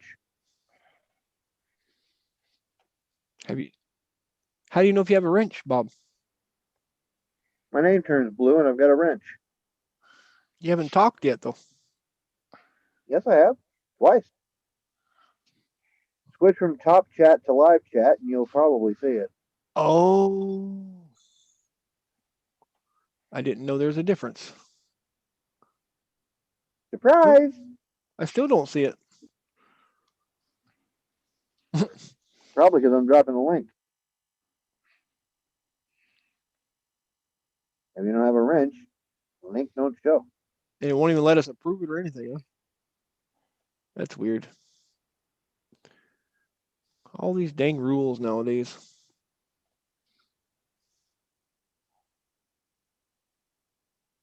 I don't see it either, and if it would have come up on mine with an approve or not.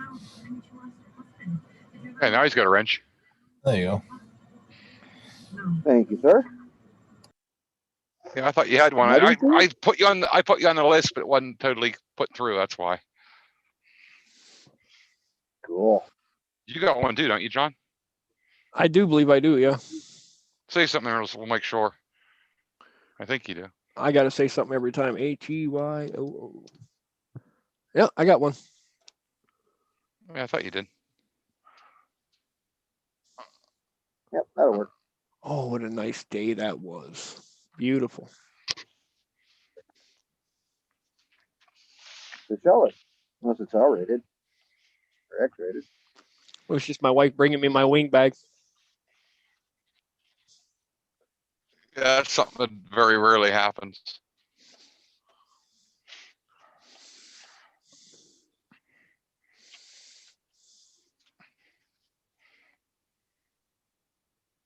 What I gotta get is a cheapo 360 cam I can just put on a post when I'm messing around or kiting or whatever else, so I can go back and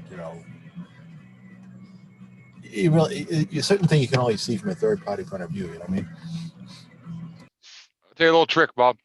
Go look at the Samsung Oh. Gear 360 because they discontinued it last year, and you can get them really cheap, and the editing software for them is amazing compared to the other 360 ones. So if we share a video, does the sound come through? If you set it up right, yeah. Set it up for streaming though. There's a little switch there that'll tell you. There's On- little on the checkboxes share- you got to select. I forget Oh, what optimize for sharing video. I got you. I mean, not that Share you care. computer sound. You guys probably wouldn't want to hear my machine running anyway, would you? Not really loud. Don't blow Yeah. our eardrums out. I just hold on, let me check this out. Keep yawning tonight. It's been one of them nights. Gotta see if I can get this working. Can you see it? Hold on. I can You see us on. Oh, there we go. Oh, that's a lovely view. Yeah. This is my local area. Look at that. I'm flying without swaying or anything. Imagine that, huh? Very good. I actually have a lot of flying vids. I just don't, like I said, I don't post most of them. you're up in Flatland. I'm actually in the mountains, believe it or not. That's a Turtle good place Mountains. for a motor out there, man. Get nice fields to land in. Yep. Got some hay bales to play slalom on. As I was gonna say, great slalom course there. Just gotta watch out for those water hazards. Yeah. They're not very deep. Deep enough, I'm sure, but Trees to crash into. I don't know if this is the one where I almost hit the power line or not. I'm trying to remember. It's been quite a while back. Is there anything you won't run into?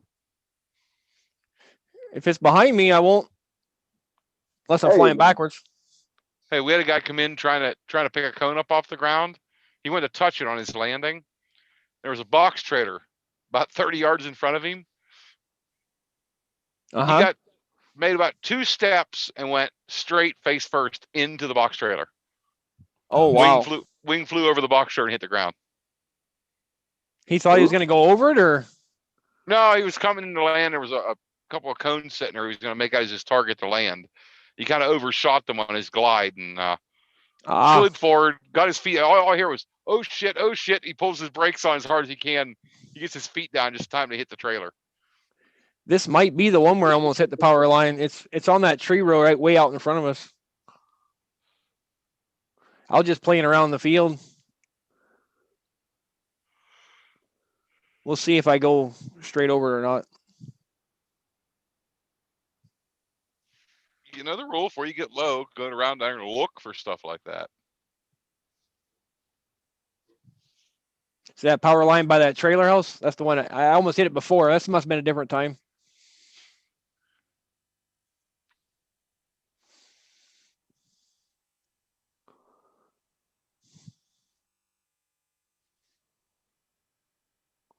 A little bit rough coming in. Personally, I'd be looking for the pole. See, if I live near something like that, first thing I do is talk to that whoever owns that farm, and hey, mind if I kite in your fields when it's empty? Oh, I have permission to fly here.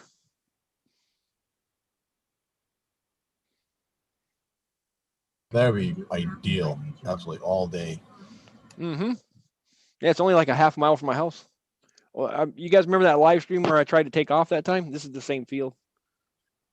It's right by my house. Dude, you missed all the trees. I know, it's amazing. It didn't break a prop either. That's kind of disappointing. Usually you hit trees.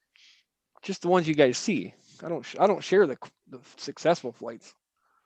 Oh, so you did the opposite to everybody else. You show the crash videos. Everybody else shows good flights. If they have a bad flight, they don't show it. Yeah, nobody wants to see my good flights. Those aren't saw entertaining. One on very similar flight to that coming in, and the field's a little bit more overgrown than that, but not much. And he landed, and he was foot launch, so he's doing his run out, and there was an irrigation ditch he didn't realize was there. That's actually the only issue I have with this field is they always farm it the same direction. There's like waves in the ground from all the plows or whatever. So whenever I land, if I'm not perfectly on with those, I get thrown around a little bit with my trike until it settles in, then I'm good. Like on that landing, take off weight down on it. Yeah, it twisted me side to side a little bit, and I had to kind of correct it with the wing until I got it under control. Then I dropped the wing. I left my motor running on that one just in case I had to power out and take off again. I always land with the motor on. Yeah. Just in case I want that extra power. It makes me a little bit nervous trying, because you got such a quick amount of time to kill it when the wing starts to come down. But no, because once you've touched the ground and start your roll out, you're committed at that point. Then you kill it. Mm-hmm. And it depends if you have a clutch or not too. If you got a freewheeling prop, that's a I do not. I do have one of those motors that are notorious for running on even after you hit the kill switch. It hasn't done it to me yet, but I've read a lot of people having trouble with it. I had one. It didn't kill. My AC for the longest time wasn't killing. You hit the button, nothing happened. Mm-hmm. You had to reach back and push primer bulb to shut it down. Now I got that fixed. It shuts off every time. Yeah, these Mini 2s, the first models like mine, they would get carbon in them, and the carbon would get superheated while it was running. Oh yeah. Even after you shut it off, it would still fire as it went through a few times till it cooled. Finally cooled it off. It was dieseling until it lost enough heat and it would shut down on you. Yeah, it hasn't happened to me yet, but I read about it anyway. But all you do is use a better 2-stroke oil, something that'll clean the cylinder out. You won't have that carbon in there. And that might have been that they were using the older oil back in those days. I'm switching to Sabre. Use something like Sabre or Red Armor. Yeah, it makes a difference. I've heard good things about it. So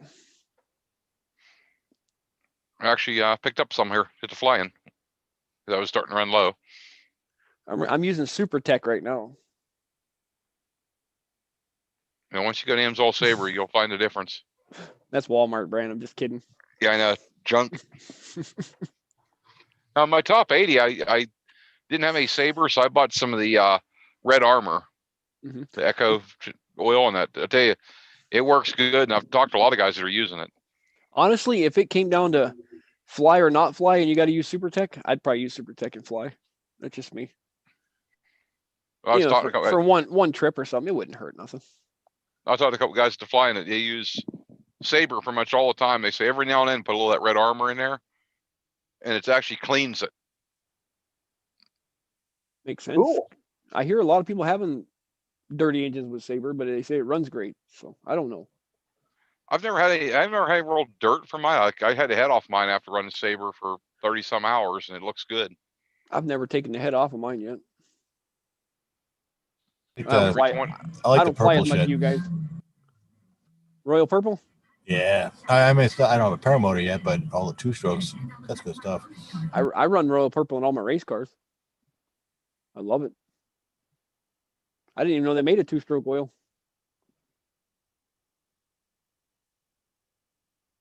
I know they make darn fine racing products, though. They make a two-stroke oil. It comes in these little bottles. You get them in like an 8-pack. Although, I don't know, I don't want to shout out too many YouTubers, but Project Farm tested all the different oils, and Amsoil beat Royal Purple in his tests, but not by much. Just by a little bit, though. There's a YouTuber, I forget, he's not a paramotor pilot, right? But he tests all kinds of weird stuff on lawnmowers. And That's Project Farm. Same what guy. is it? He does Yeah. the thing with the friction tester and all that stuff. Mm-hmm. I love that guy. I watch all his videos. Yeah. I remember he did a full breakdown of everything from a Walmart special oil all the way up to the like high-end stuff. Mm-hmm.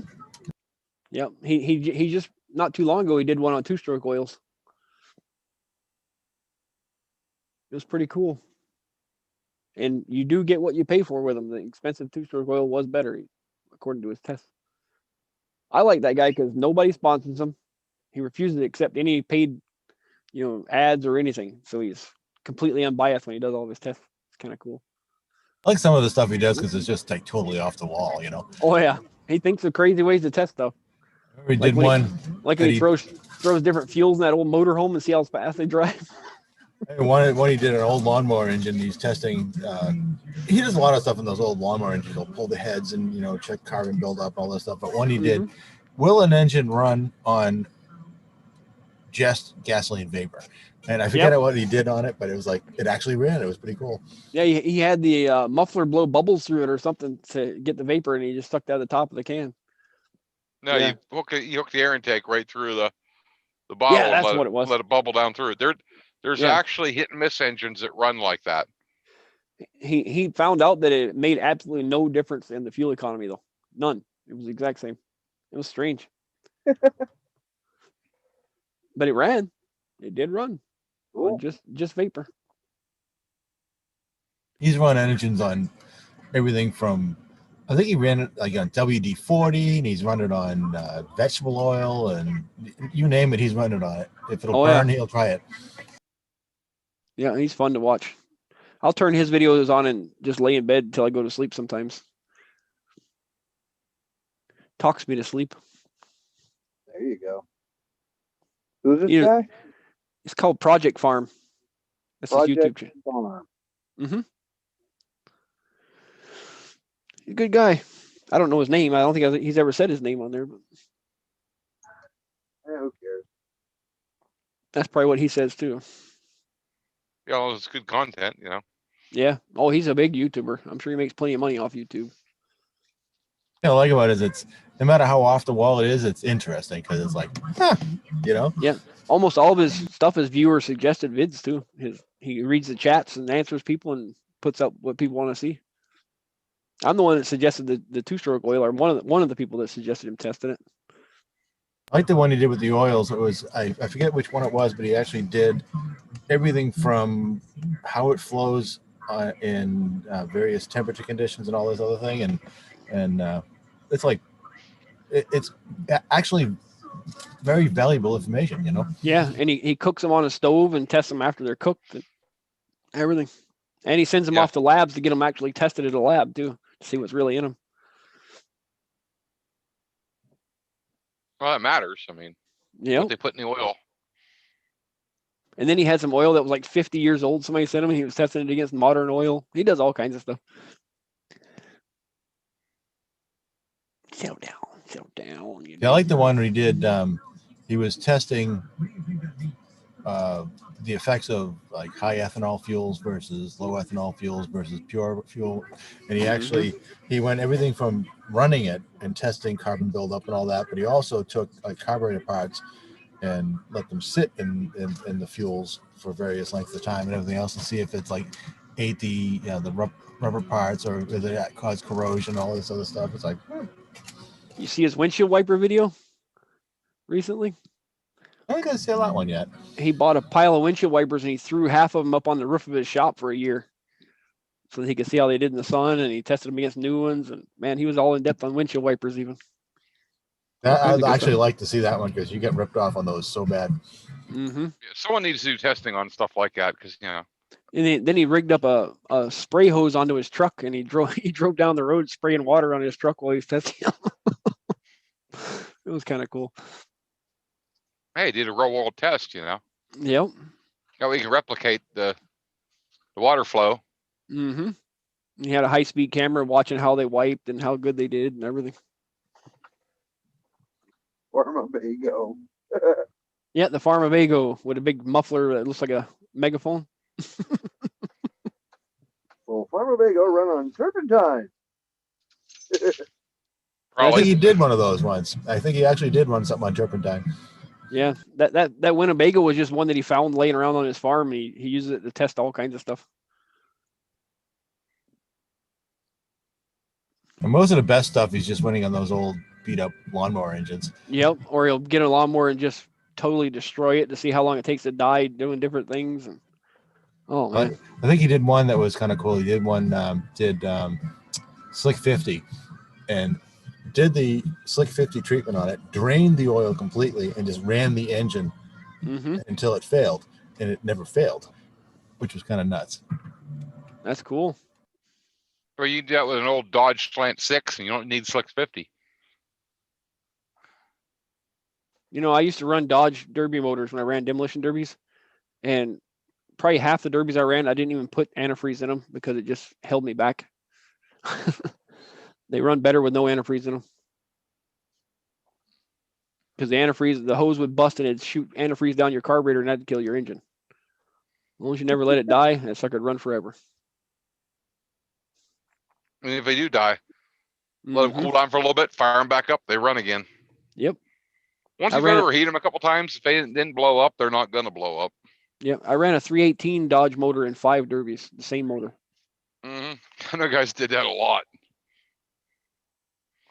I had to quit that though. My last derby I was in, I got hit really hard and the damn steering wheel bolt went right into my kneecap. I couldn't walk for like 3 days after.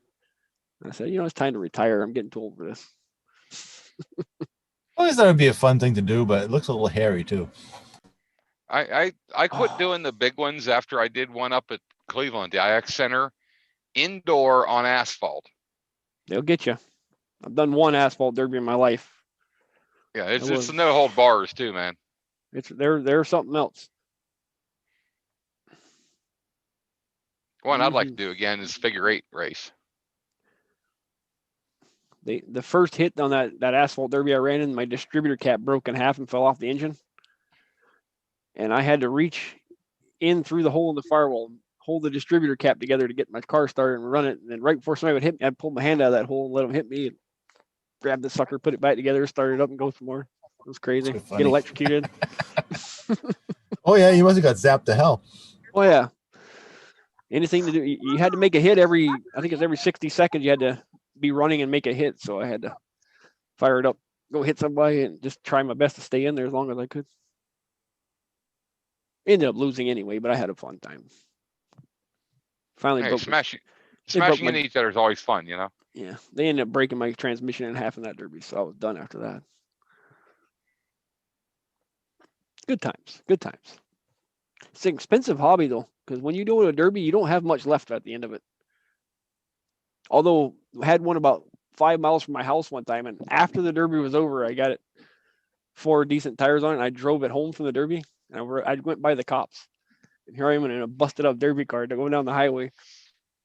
They looked at me, and I looked at them, and all I had was, I don't even know what gear I had, maybe second or third gear. Only one I had left, and I just held it to the floor and went by them, just as fast as that thing would go. They waved at me as I went by. They were Imagine- like, they don't want to pull you over because they can't write that amount of tickets in a night. I'm telling you, it would have been something else. They don't want to do the paperwork on that one. Yeah, let's see them do the pit maneuver on me. I'll just throw it in reverse and slam right into them. I never You thought did- of that. They'd be a little afraid to pit anything. That'll That's, get it. It's already smashed to hell, yeah. it's already smashed to hell and it's still driving down the road. A pit maneuver is probably not going to stop it. No, not even close. See, up our way, they do prepared derbies where the cars are all welded up and spring shackles, you know, welded. They do all kinds of crazy stuff. Oh yeah, we do Yeah, all that that. extra leaf springs. I had chains running through my front and rear bumpers, everything. You name it, I Mhm. had it. Welded doors. Had cutting edges off of motor graders along my driver's door, protected. That's the only place you're allowed to put a cutting edge, though, driver's door. And we weren't allowed to put cutting edges. We were allowed to use tubing on the inside. Cutting edge is way stronger. Oh, guys would like roll cage the front of the car, Mm-hmm. around driver's compartment. Yeah, I'd bolt the cutting edge through the front. I'd run it a little ways past the front door, and then I'd run a bar on the inside from the cutting edge all the way to the other side of the car. So if they hit me on that side, it transferred all the hit to the passenger side, Oh, like okay. like a pool ball or something. I never got seriously injured, just that one kneecap thing. And I got stuck in a car that was on fire once. And I couldn't get out of my seatbelt. They finally got it put out before I choked to death, though. So. Well, obviously you're still alive. Yeah, I thought I was gonna die, man. I was trying to climb out of that damn thing. I couldn't get my seatbelt off. Oh man, I never wanted out of a car so bad in my life when that battery caught on fire. Oh Well, I've blown a few engines in them, had them catch fire, and yeah, you want to get out, but you can't. Usually you unstrap, climb on the back, you know, floorboard, and get ready, wait for they blow the whistle and everybody quits moving so you can get out. You don't want to just jump out because yeah. you're liable to get hit. So I did had your a- battery pop or did it just catch fire? I had a big bulldozer battery in it, the big giant one, and it was bolted to or strapped to the floor in the passenger seat. And this guy hit me on the passenger side and it broke the straps, and the battery flipped upside down, and the terminal shorted out, and it caught on fire. And we had in the campground we were at, my next door neighbor, he had I guess he wasn't checking his water levels or something, and it started running dry, and it popped, and it sounded like someone fired off a double barrel shotgun. Mm-hmm. Yeah, it's They're bad. hydrogen. When hydrogen goes boom, it goes boom quickly. All I know is when a battery burns and that smoke hits you, it just takes your breath right away. Oh man, it's horrible. Yeah, the acids that can hurt you. Hydrogen sulfide. Uh-huh. I'm sure my seatbelt still worked, but I was panicking because just flames everywhere and thick smoke instantly, and couldn't breathe. It was bad. Well, you're supposed to panic when there's fire. Yeah, especially when it's right next to you inside the car. Yeah, that'll do it. And I got third place in that derby. I was this close to winning. Next time you put a better box on your battery, don't you? I had it strapped down. You couldn't put a bulldozer battery in a box though. They're just too big. Those things are like Hey, 200 pounds each. Build a I box. have a big D8 dozer battery, and I have a box for mine. That's what everybody uses for derby. Yeah, because you don't have to run an alternator or nothing that way. It's Well, nice. that when a motor gets hot as hell, you can still crank it. Mm-hmm. You got enough amps there. You ain't got to worry about nothing. I eventually found an old cooler that I was able to fit one into and use that for a battery box. We had a wooden military ammo crate that the battery fit in with the That big works. rope handles on it. Mm-hmm. We lined it with rubber, real thick, I don't know, 1/8 inch thick rubber, like inner tube material in the bottom, and you put the battery in and you put rubber over top of that, and you strap the lid down. If the battery would blow up, there's no acid flying out at you. Yeah. Well, the Also, Coleman a nice cooler. Coleman cooler plastic works the same. shrapnel. Yeah. But originally I had it just strapped down with old seat belts. That was the one that broke on me though. Yeah, they for probably the past 12, 13 years, I can remember, they require you to have battery boxes. I think Yes. they do now. It has to have rubber over it. It has to be secured to the car, not just Well- tied down. Well, I had floor mats covering it and then seat belts tying it down at the time. It worked great until he hit me just right and busted the seatbelt bolts. The bolts that were holding the seatbelts were broke. Those seatbelts are actually really strong. Yeah, you don't want a 200-pound battery becoming a projectile in the car and hitting you, Mm-hmm. especially if you have a rollover. That would be bad.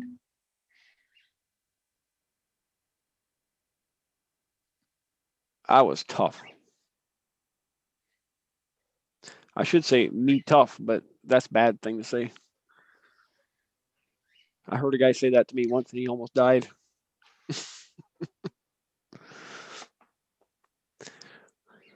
That's the time I had to roll a guy backwards out of a rock crusher because it sucked him in halfway. Ow. Yeah. You're He not only supposed lost to it. get in those. He only lost one arm and one leg. It's not Oh, too that's bad. all. That's not a problem then. Could have been worse. The sad part is the guy was a worker from South Africa working in the United States, so he didn't get workman's comp or anything. He didn't qualify for any of that stuff. I think the owner of the company took care of him anyway, but it wasn't a guaranteed thing. I would hope so. Yeah. No, we were running a rock crusher, or it's actually a coal crushing machine. But it was a converted rock crusher, and it was the kind where had the arms that fold inwards and roll the big rocks through it between two drums. Mm-hmm. And a big piece of fossilized rock got in there, and it couldn't crush it. It was too hard. So he was standing on top of that sucker, rocking it side to side, trying to get the rock unstuck, and it broke, and he sucked him right down into it. And we're sitting there, he's sticking out, just chest up, sticking out of it, screaming. We're all looking at each other like the only way to get him out of here is to turn it backwards. Got no choice, so we did. Rolled them back up out of it. Oh, that's a fucking horror movie right there. Mm-hmm.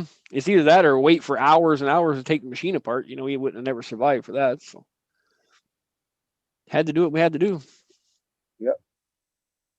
Although I've seen pretty bad. I don't even know where the hell I saw it, but someone had got their hand caught in a meat grinder, and they had to crank it backwards to get his hand out. And it was they saved it. They saved his hand, but oh my god, when it came out of it, I don't even know. You know what it would look like. Yeah. I've seen incidents where guys have got in farm equipment before, and it's just never good. I used to Grain augers, especially. I used to work at a mushroom factory in Florida, and I was maintenance, and I was walking along, had my tool belt on, and I heard this woman scream. And I looked over on the packaging line. They have these plastic conveyor that run the little tiny cups of mushrooms you buy at the grocery store. Mm. Her hair had gotten stuck in one of those, and it was pulling her along, about to go around the corner, And I ran up there, and I don't even remember doing it, but I had my hammer out, and I just smacked that plastic conveyor belt and just shattered it in a million